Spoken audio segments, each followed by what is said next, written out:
Welcome back, Phillies and General Colts, to Democracy 3 Showing Off. Or I guess that's Showing Off, Democracy 3. This game's been out for a while. You probably know about it. We're going to click the new game button. We're going to look at our countries. We've got the UK, Australia, and a bunch of other places. We're going to go with Australia.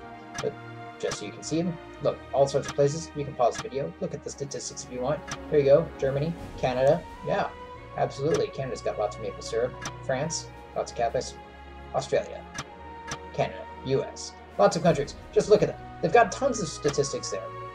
And all those statistics combine to tell you the general feel of the country, as well as possibly a difficulty level-ish, maybe, but it gives you a general feel of the country. And so if you want to take a certain country in a certain direction, if you want to have a very socialist economy or whatever, then you probably want to pick the UK. It's going to be your France. It might be a little easier than if you pick Australia or something else. Actually, I think Australia is pretty socialist, as you'll see in a moment. Anyways, we're going to go with Australia because, little known fact, my grandfather is Australian.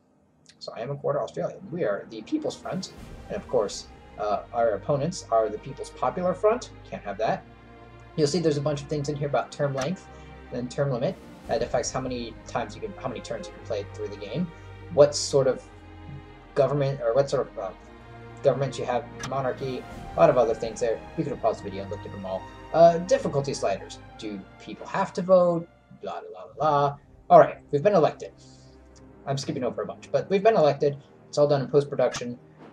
You saw some problems there. Take a look at all these red things. These red things, as other people have said, are problems. The blue things are stats, and the white things are like laws or legal positions. They're positions our government has. Everything is divided off into sections, so law and order, yada, yada, yada. And you'll see in the middle there, self-employed, there's groups of people, and those groups of people are affected by these various buttons, all these little things. Whether they're red or blue or white, they affect these people. All right, so everything here in the law and order, they all relate to law and order. You see there's a bunch of problems there. If we click on CCTV cameras, you'll see there's a bunch of red arrows and green arrows that go out of it. So this thing affects all of those stuff. Red arrows means that it affects those things and brings them down. Green arrows means it brings them up. So in the case of liberals do not like CCTV cameras. More CCTV cameras bring down liberals.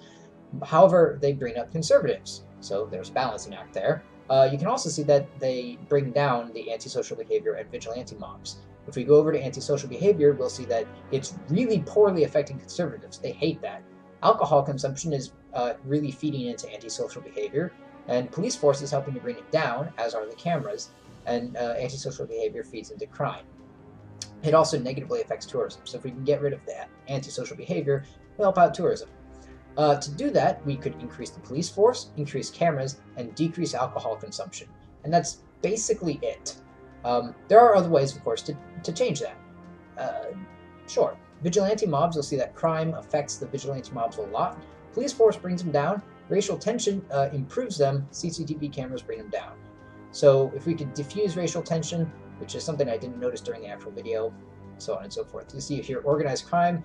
Gambling has a big effect on organized crime, yada, yada, yada. Gambling actually, however, has a smaller effect on like regular crime. Alcohol abuse. Alcohol consumption is a big problem in alcohol abuse, as is poverty and the other thing over there. So there's actually a whole lot going on here. So let's look at health. Alcohol abuse affects health. Health is negatively affected by all sorts of other stuff. You can see their pollution and everything else. We need to somehow start getting rid of these red things. So I'm just going around clicking on stuff, taking a look at. Actually, I'm not clicking on it. I'm just mousing over it. If you click on it, a whole different window comes up, which you'll see in a little bit. So we're going to work on this antisocial behavior, I think. And we're going to do that by affecting alcohol consumption. If we can affect the consumption of alcohol, that'll be great. So there, we're looking at alcohol consumption. It affects a whole lot, but there's not much that goes into it. Alcohol law, alcohol tax, the GDP, unemployment, productivity. Yeah, I think productivity goes in there as well. No, it's affecting productivity. Okay. So if we could reduce unemployment, and if we could improve our GDP, that would be great. It would help alcohol consumption a lot. Alternatively, we could do other things. Now, take a look here. I've clicked on something, child benefit. I'm not actually going to do anything here. Our ministers aren't there. Anyways, this slider tells us what we can do. Oh man, I'm going through this so quickly. That's because it was all original. Anyways, I had reasons for that. Alright, So what are we going to do here? We need to affect alcoholism. We're going to come to this slider. We're going to bring it up a little bit. Alcohol tax. As you see, we bring it up. It affects alcohol consumption, but it also affects the poor and equality. Now the poor decrease, which is interesting, so they don't like it as much. They don't like this tax. And this tax actually increases poverty, which is really weird. But yeah, that's a thing. Go figure. Nonetheless, we're also going to come over here to alcohol law. This one doesn't have a slider because there are set, specific settings. We're going to change to minimum age 21. A lot of people aren't going to like that. The youth not going to like it, but it is going to have a negative effect on consumption and violent crime. Problem is, it won't affect things right away. It's going to take some turns. So we go through this little screen, doing some stuff. Haha, quarterly report. After 3 months, what's going on? Well, the GDP tanking. Poverty? Hey, poverty's coming up. That's good, actually. We don't want poverty. There's an urgent policy question that we have to click on before we do anything. And there's some other stuff. Communists don't like us. The cabinets are doing okay. People smuggling. Shall we let them stay, or shall we deport them? Well, Australia's... It's a little weird because Australia, historically would let them stay, but conservatives are going to want us to deport them, and we need to bump up conservatives, so that's what we're going to do. We're going to deport them a little bit, and haha, take that. Now, as you click here, this is a stat. There was no slider bar. You can see that graph. Here we go, another stat, no slider bar, but there's that graph. And you'll notice that we passed a law last time, but it hasn't, nothing's changed about it. So, yeah, that's a thing. There was no change in the stuff because it takes time for these things to affect. Alcohol law, yeah, it's going to take a one turn, implementation delay 1, underneath the icon in the upper left. And you'll see there that 4, number of turns inertia, is in effect. So it's actually going to take 4 turns for the alcohol consumption to be affected by the alcohol law. In other words, about a year before everyone is on board. Alcohol tax, it'll take about 2 turns to affect the alcohol consumption. The rest of it, though, as soon as this thing gets implemented, it'll be fine. Now, if we come up here to our... Ooh, this is weird. Okay, I might have to restart things. This is our cabinet. They normally have pictures. And the cabinet, each cabinet member has a job, and so on and so forth. And that job is pretty important, and each person has a set of jobs that they want, as well as a set of constituents who voted for them. Like, who voted for that guy? Was it conservatives? Was it religious people? Was it liberals? Was it commuters? Were they middle-income people? Who voted for them? If your constituents aren't happy, your ministers become ineffective. And if they're ineffective, then you get less political capital, and you can't do as much, which is a really big problem, because that means if... see all these reds in the middle of the screen? Liberals, religious, parents, conservatives, and ethnic minorities, they're all pretty pissed. And because of that, I don't even know how I was voted, but because of that, if I don't fix things, I'm not going to be making any political capital. I'm not going to be making any money. Now, one of the other problems we have is budget issues. So I've come over here to the budget. You can see pie graph, pie chart, whatever, and you can see that state pensions and state health service are the 2 biggest things in the budget, 17% each. They each take like $29.97 billion, almost $30 billion spent on state pension and state health service, which is great. And I don't want to mess with the state health service a whole lot, but you know what? We're probably going to have to. It does affect unemployment. It affects a whole bunch of things. Huge negative effect on private health care there.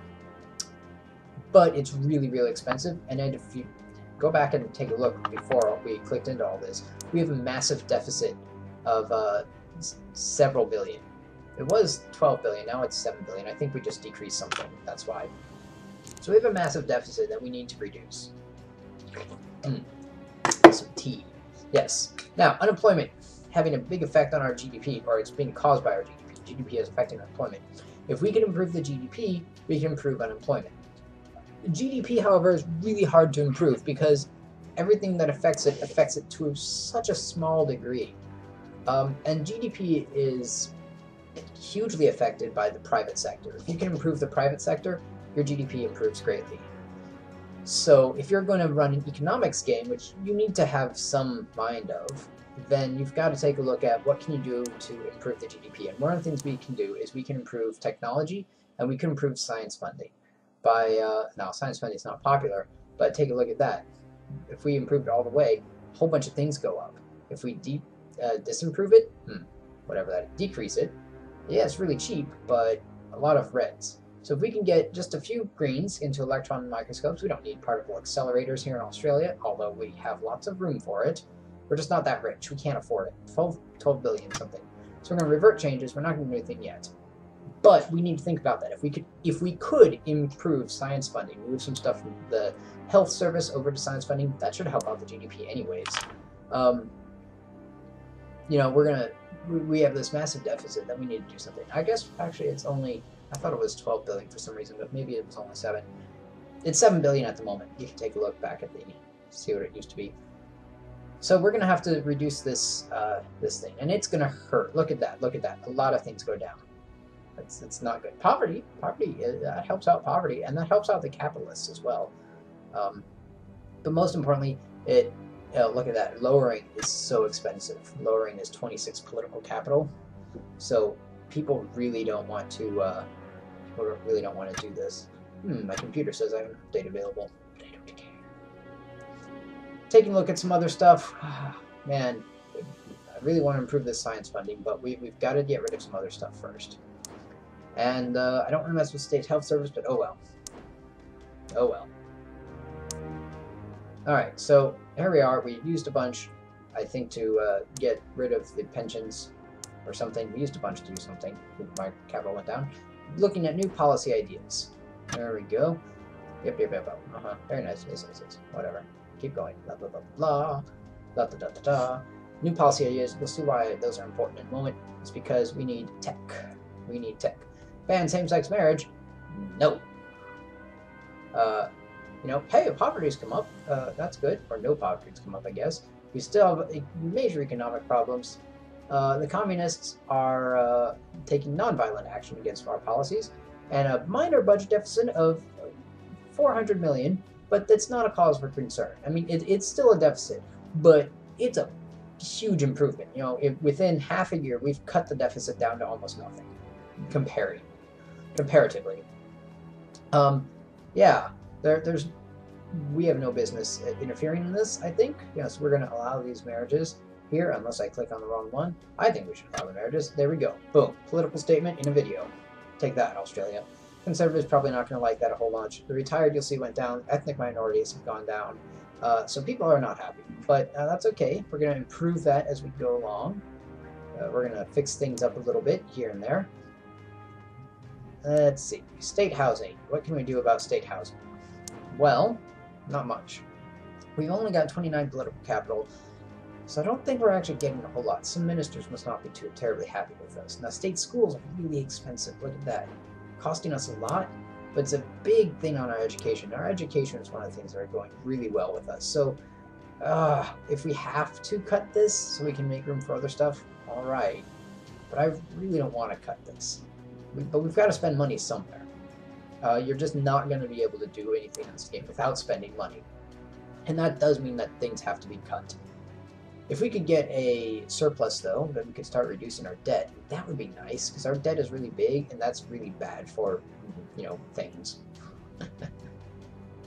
Nonetheless, if you reduce services, and if you cut down your debt too much and too quickly, it's not too good. Things we're going to do. We could get a little bit more money, not much, just a little bit more money through toll roads. It would decrease, it would increase traffic congestion, actually, but it would decrease car usage, which might help. The capitalists apparently really like this. I'm a little surprised.